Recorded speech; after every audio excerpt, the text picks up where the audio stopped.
Bismillahirrahmanirrahim. Assalamualaikum warahmatullahi wabarakatuh. Berjumpa lagi dengan saya Bayudi Cahyono di Ubay DC Channel. Teman-teman, kali ini kita akan belajar bersama terkait tentang haji. Ya, terkait tentang haji ya. Nah, kalau di pertemuan-pertemuan sebelumnya kita sudah belajar tentang makna ibadah, kemudian sholat, puasa. Maka kali ini kita akan belajar tentang haji. Ya, apa sih haji itu? Yang pertama, definisi haji. Haji menurut bahasa atau etimologinya berarti al-qasdu ila mu'azzam. Haji menurut bahasa atau etimologi berarti al-qasdu ila mu'azzam, pergi menuju sesuatu yang diagungkan. Haji menurut istilah atau terminologi, jika kalangan ahli bahasa menyebut haji untuk segala jenis maksud bepergian atau al-qasdu secara umum, maka kalangan ahli fikih mengkhususkan hanya untuk meniatkan datang ke Baitullah guna menunaikan ritual-ritual peribadatan tertentu. Ya, jadi kalau kita berbicara tentang haji secara istilah, beberapa kalangan ahli bahasa mengatakan ya udah haji itu ya bepergian. Namun bagi kalangan ahli fikih, haji itu ya pergi ke suatu tempat yang di sini kita maksud adalah Baitullah. Untuk apa? Untuk menunaikan ritual-ritual peribadatan tertentu. Jadi namanya haji itu ada ritual-ritualnya. Tidak bisa hanya main ke sana kemudian tidak melakukan tawaf, tidak melakukan sa'i, semaunya sendiri, atau hanya jalan-jalan saja pengen tahu mana sih makam Ibrahim, mana sih Ka'bah itu kayak apa, mana sih bukit Safa dan Marwah itu, maka mungkin tidak bisa disebut sebagai haji. Maka haji itu harus mengikuti ritual-ritual yang sudah ditentukan seperti itu. Kalau dulu teman-teman sudah belajar tentang ibadah mahdoh dan ibadah ghairu mahdoh, ibadah khusus dan ibadah umum, maka haji ini termasuk ke dalam ibadah khusus. Artinya apa? Waktunya sudah ditentukan, caranya sudah ditentukan, tempatnya bahkan ditentukan. Jadi nggak bisa teman-teman melaksanakan haji ke Jogja, wah nggak bisa. Mau kemana? Naik haji di mana? Jogja, nggak bisa. Jadi kalau naik haji itu pasti ke Baitullah, pasti ke Mekah. Maka ada beberapa waktu yang lalu, beberapa golongan yang ingin kita nggak usah haji ke Mekah deh, kita bikin Ka'bah sendiri aja deh di mana, misalkan di alun-alun Purwokerto atau alun-alun Banyumas. Kemudian kita haji di situ aja daripada kita harus jauh-jauh ke sana, misalkan ke ke Arab.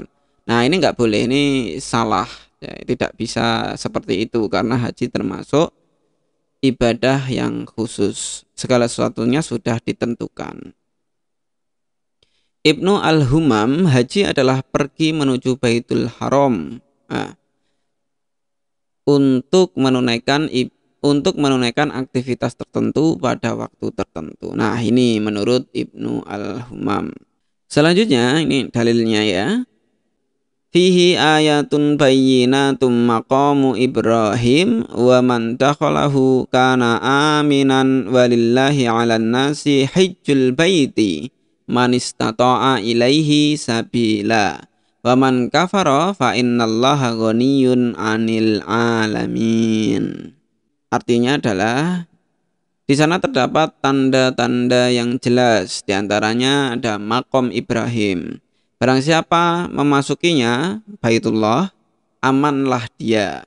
Dan di antara kewajiban manusia terhadap Allah adalah melaksanakan ibadah haji ke Baitullah, yaitu bagi orang-orang yang mampu mengadakan perjalanan ke sana. Barang siapa mengingkari kewajiban haji, maka ketahuilah bahwa Allah Maha Kaya, tidak memerlukan sesuatu dari seluruh alam. Nah, ini dalil daripada pelaksanaan haji. Bahasanya di dalam melaksanakan haji itu ada tanda-tanda yang jelas. Di sana ada makom Ibrahim, kemudian ada jaminan bahwasanya barang siapa yang memasuki Baitullah maka dia pasti aman. Bahkan beberapa riwayat yang jelas sekali bahwasanya nanti ketika di akhir zaman Dajjal keluar membunuh semua orang-orang muslim, maka barang siapa yang berada di tanah Baitul Haram itu, maka dia akan aman dari fitnah Dajjal. Dan di antara kewajiban manusia terhadap Allah adalah melaksanakan ibadah haji. Ingat di penjelasan video-video sebelumnya bahwasanya kita ini adalah hamba, kita ini adalah makhluk yang mana kita harus taat, patuh, tunduk terhadap segala perintah daripada Sang Khalik Allah Subhanahu wa taala. Maka ini termasuk rukun Islam, ini termasuk perintah Allah kepada makhluk, kepada kita. Maka seyogyanya kita melaksanakan bagi yang mampu. Nah, pertanyaannya ini, yang mampu itu yang seperti apa? Mampu mengadakan perjalanan ke sana.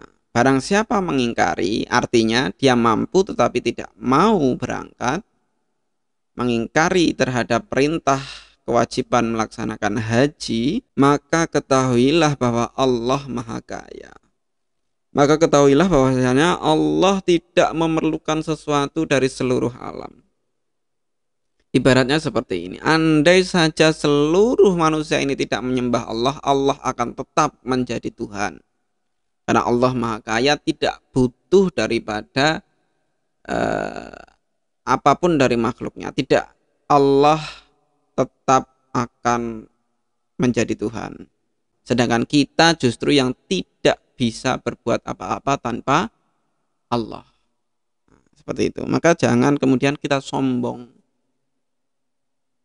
Selanjutnya tadi pertanyaannya, mampu tadi seperti apa? Orang yang sanggup mendapatkan perbekalan dan alat-alat pengangkutan serta sehat jasmani dan perjalanan pun aman, serta keluarga yang ditinggalkan terjamin kehidupannya. Nah, ini dari definisi daripada mampu tersebut. Yang pertama, sanggup mendapatkan perbekalan dan alat-alat pengangkutan. Ini kita berbicara seperti ini berarti kita masuk ke finansial ya. Dalam artian finansialnya cukup untuk membeli alat atau membeli tiket, membeli transportasi untuk menuju ke sana. Misalkan kalau kita orang Indonesia, maka setidaknya kita sudah siap finansial untuk transportasi menuju ke Mekah. Mulai dari perjalanannya, surat-suratnya, termasuk perbekalannya. Ini penting. Berarti harus siap finansialnya, mampu. Sehat jasmani. Nah, ingat dalam pelaksanakan haji, di sana ada hal-hal ya, ritual-ritual yang membutuhkan fisik yang kuat, jasmani yang sehat. Seperti sa'i, lari-lari kecil dari Bukit Safa ke Marwah, itu butuh fisik yang kuat. Apalagi di Mekah cuacanya tidak sama dengan di Indonesia. Panasnya bisa lebih dari keadaan di Indonesia. Maka kalau fisiknya tidak kuat, bisa jadi lemah di sana, drop di sana, bahkan tidak sedikit orang-orang yang naik haji dan meninggal di sana. Mungkin bisa jadi karena fisiknya kurang fit, kurang sehat. Namun banyak juga yang dia berangkatnya mungkin kurang fit ketika sana malah justru sehat, banyak sekali. Jadi ini setidaknya kita sebelum berangkat harus mempersiapkan fisik, mulai olahraga, lari-lari kecil. Kemudian di sana ketika tawaf berjalan mengitari Ka'bah 7 kali ya, kita harus siap-siap latihan jalan dengan porsi yang agak lama dan sebagainya. Dan perjalanan pun aman, artinya ketika melakukan perjalanan ke Mekah, ke Tanah Suci itu aman. Misalkan seperti saat ini, diprediksi atau diperkirakan untuk perjalanan ke Mekah atau ke Masjidil Haram itu mungkin kurang aman. Kenapa? Ya karena sekarang kita lagi di masa pandemi. Atau kita melewati sebuah negara yang sedang perang misalkan. Nah, hal-hal inilah yang bisa menggugurkan atau yang bisa mempending daripada pelaksanaan haji itu. Nanti kalau sudah keadaannya aman, kembali pulih, bisa melaksanakan haji seperti itu. Maka poin-poin ini harus diperhatikan. Kemudian yang terakhir, keluarga yang ditinggalkan terjamin kehidupannya. Artinya ketika bapak atau ibu, bapak ibu berangkat haji, anaknya yang di rumah tidak kelaparan, tidak kekurangan. Jangan sampai bapak ibunya atau orang tuanya berangkat haji, anaknya yang di rumah tidak ada makanan untuk dimakan. Nah, ini juga salah juga.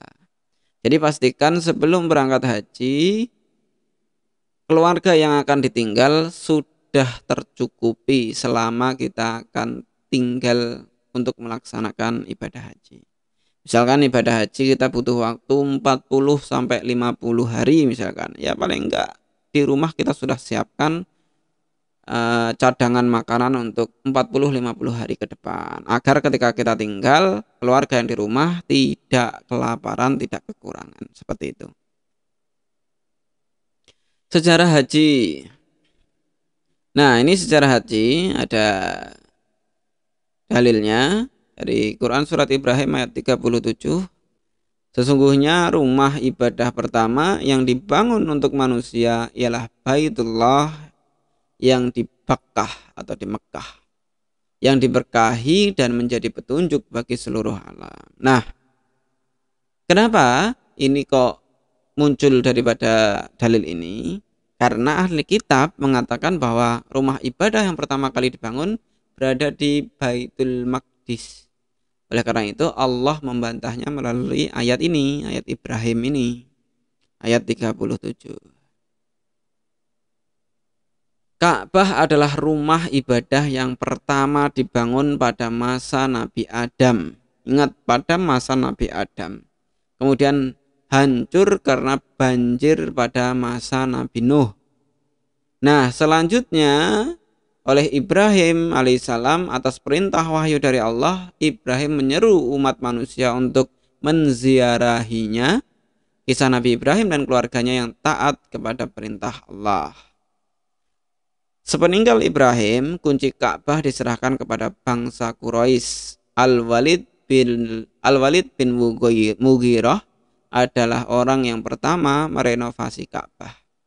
Disyariatkan kepada Nabi Muhammad dan umatnya. Nah, inilah rentetan daripada sejarah Ka'bah. Jadi dari Nabi Adam yang pertama kali membangun, kemudian sempat rusak, hancur ketika banjir bandangnya Nabi Nuh, diperbaiki atau dibangun kembali oleh Nabi Ibrahim sebagaimana yang sudah kita ketahui dari riwayat-riwayat cerita-cerita kenabian gitu. Selanjutnya setelah Nabi Ibrahim, kunci diserahkan ke bangsa Quraisy sampai diutusnya Nabi Muhammad. Sejarah disyariatkannya haji Rasulullah SAW. Jadi diwajibkan syariat haji, terjadi perbedaan pendapat. Ada yang mengatakan 5 Hijriah, ada juga yang menyatakan 8 Hijriah dan 9 Hijriah. Pada tahun 7 Hijriah Rasulullah melaksanakan umroh. Pada tahun 8 Hijriah terjadi Fathul Mekah. Pada tahun 9 Hijriah Rasulullah mengutus Abu Bakar sebagai Amirul Haji. Dan pada tahun 10 Hijriah baru Rasulullah melaksanakan haji. Dan setelah 18 hari setelah melaksanakan haji, Rasulullah Shallallahu Alaihi Wasallam wafat. Nah, inilah sejarah disyariatkannya haji. Jadi Rasulullah Shallallahu Alaihi Wasallam baru melaksanakan haji pada tahun 10 Hijriah. Sering sekali kita dengar sebagai istilah haji mabrur. Apa sih yang dimaksud haji mabrur? Mabrur berasal dari kata albirru, artinya kebaikan. Teman-teman mungkin sering dengar ya. Dalam lisanul Arab, mabrur dapat berarti baik, suci, dan bersih. Dan juga berarti makbul atau diterima Allah. Nah, artinya haji mabrur adalah haji yang diterima oleh Allah. Maka dalam pelaksanaan haji, niatnya, tata caranya, dan sebagainya harus benar-benar betul, benar-benar sesuai syariat agar hajinya haji mabrur. Bukan naik haji karena gengsi, bukan naik haji karena ya ingin meningkatkan atau ingin menaikkan derajat sosialita misalkan, ya enggak seperti itu. Ciri-ciri haji mabrur ini atau ciri-ciri haji yang diterima oleh Allah Subhanahu wa taala, semakin zuhud terhadap dunia dan semakin cinta akhirat. Ini ciri-ciri orang yang hajinya diterima. Setelah naik haji, setelah berangkat haji kok dia tidak tambah zuhud, tidak tambah dekat dengan Allah, tidak tambah mengingat ke akhirat, tapi kok malah congkak, malah sombong. Nah, berarti kemungkinan hajinya bukan haji mabrur. Karena kalau haji mabrur, semakin zuhud terhadap dunia dan semakin cinta terhadap akhirat, semakin dekat kepada Allah. Hubungan vertikal menjadi lebih baik. Maksudnya hubungan vertikal itu apa? Hubungan ke atas, hubungan dengan Tuhannya, dengan Allah. Hubungan horizontal lebih baik. Maksudnya apa hubungan horizontal? Hubungan dengan sesama manusia, dengan makhluk-makhluk lainnya, tumbuhan, hewan, tidak asal jahat kepada hewan. Kan ada itu yang jahat, manusia jahat kepada hewan. Kucing yang nggak tahu apa-apa tiba-tiba ditendang, disiram, di staples telinganya dan sebagainya. Ini kan manusia-manusia jahat. Berarti hubungan horizontalnya tidak baik dengan hewan. Dengan tumbuhan juga seperti itu. Nggak ada apa dicabuti, nggak jelas. Eh, apa namanya, penebangan hutan yang membabi buta sehingga nanti mendatangkan longsor, menyalahkan siapa. Atau juga hubungan dengan sesama manusia, karena kadang sesama manusia pun kita masih sering ada apa namanya, gesekan, marah-marah dikit, saling membenci, saling iri, saling mencaci dan sebagainya. Maka harusnya setelah pulang dari melaksanakan haji, hubungan horizontal dengan sesama makhluk, sesama manusia, sesama makhluk Tuhan, makhluk Allah harus jauh lebih baik. Ketika melihat pengemis, lihat orang yang miskin, anak fakir, anak yatim, lebih peduli, lebih empati. Tidak justru lebih congkak, lebih pelit dan sebagainya. Tidak. Tutur kata semakin santun. Ya, kalau hajinya mabrur, maka tutur katanya jauh lebih santun. Lebih hati-hati lagi dalam bertutur kata. Lebih berhati-hati lagi ketika menyampaikan sesuatu. Seperti itu. Kiatnya yang pertama agar mendapatkan haji mabrur adalah ikhlas hanya karena Allah. Naik haji, melaksanakan haji semata-mata karena Allah, bukan semata-mata karena gengsi, bukan semata-mata karena ya karena tetangga habis naik haji aku pengen naik haji kayak gitu. Enggak, tapi benar-benar ikhlas karena Allah. Sesuai dengan tuntunan Rasulullah, tata caranya harus sesuai. Patuh pada setiap perintah dan larangan Allah. Patuhi, tidak boleh apa namanya, melanggar aturan-aturan yang dapat membatalkan haji. Gunakan harta yang halal lah ini. Gunakan harta yang halal. Jangan sampai harta yang digunakan untuk naik haji itu harta hasil korupsi, harta hasil mencuri, harta hasil menipu dan sebagainya. Jangan. Nauzubillah min dzalik. Penuhilah waktu ibadah haji dengan amalan baik. Nah, kita manfaatkan salah satu tempat yang mustajab untuk berdoa adalah di tanah suci. Maka ketika di sana manfaatkan sebaik mungkin untuk terus beribadah. Menjalankan amalan-amalan ibadah, zikir, perbanyak sholat sunnah, kemudian perbanyak doa dan sebagainya. Tidak berbuat maksiat selama ihram. Hikmah. Nah, ini yang terakhir, hikmahnya. Yang pertama, menyaksikan tempat kelahiran Nabi Muhammad SAW yang diberkahi. Kemudian yang kedua, saat menyaksikan Ka'bah, teringat keberkahan Ibrahim dan putranya serta ibundanya.